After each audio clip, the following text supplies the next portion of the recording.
ہم ہمیشہ آپ کے سامنے ہمیشہ کورٹ میں ہم آتے ہیں 7ویں 8ویں دفعہ آپ کے سامنے پیش ہو رہا ہوں میں یہاں پہ. ہم انویسٹیگیشن کے ہمیں کوئی نہیں, ہم جو چیز مانگی جاتی ہے ڈاکیومنٹ ہم دے دیتے ہیں. خوشی کی بات یہ ہے اللہ کے کرم ہے کہ ہر چیز کی ڈاکیومنٹیشن ہے, اور آج کمپلیٹ منی ٹریل جن انہوں نے چیزوں پہ سوالات اٹھائے تھے ہم نے وہ ایف آئی اے کو پرووائڈ کر دیا.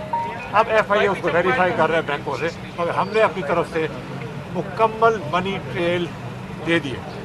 دوسری بات یہ ہے, پھر سے کہوں گا کہ یہ تینوں ایف آئی آر میں چینی کا کوئی ذکر نہیں ہے. یہ جو کہا جاتا ہے چینی مافیا نے یہ کر دیا, چینی مافیا نے یہ کر دیا, بھائی جان کوئی ان ایف آئی آر سے ساتھ چینی مافیا کا کوئی تعلق نہیں.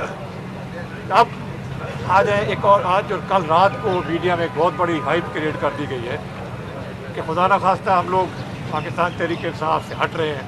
میں آپ کو کھلے عام اوپنلی بتا رہا ہوں, ہم سب پی ٹی آئی کا حصہ تھے, ہم سب پی ٹی آئی کا حصہ ہیں, اور ہم سب انشاءاللہ تعالی پی ٹی آئی کا حصہ رہیں گے. ہم لوگ اب یہاں پہ آج کے میں تھوڑی سی بات کو کہوں, دو چیزوں میں بٹ گئی ہے بات. دو ایشوز ہیں. ایک ایشو ہے جہانگیر ترین کا اور ایف آئی آر کا, جس کے ساتھ اور میرے تمام دوست کھڑے ہوئے ہیں. جب یہ دوست ملے جا کے پرائم منسٹر کو, تو انہوں نے بہت سدھات ملاقات میں علی ظفر صاحب کو اس کو اپوائنٹ کیا کہ جی آپ انصاف کریں, آپ دونوں لوگوں سے ملیں, ایف آئی اے سے بھی اور ہمارے لوگوں سے بھی, اور آپ بتائیں کون حقیقت پہ ہے.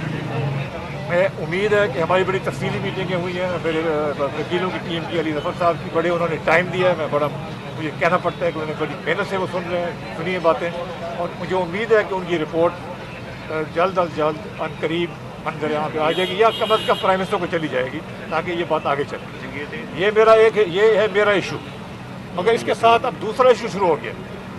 جب جتنی ہی بار خان صاحب نے باتیں کی تھیں اچھی کہ انصاف ملے گا, کوئی انتقامی کارروائی نہیں ہوگی, اور میں آنر کرتا ہوں اس بات کو, بالکل انشاءاللہ تعالی خان صاحب انصاف پسند آدمی ہیں, انصاف دیں گے.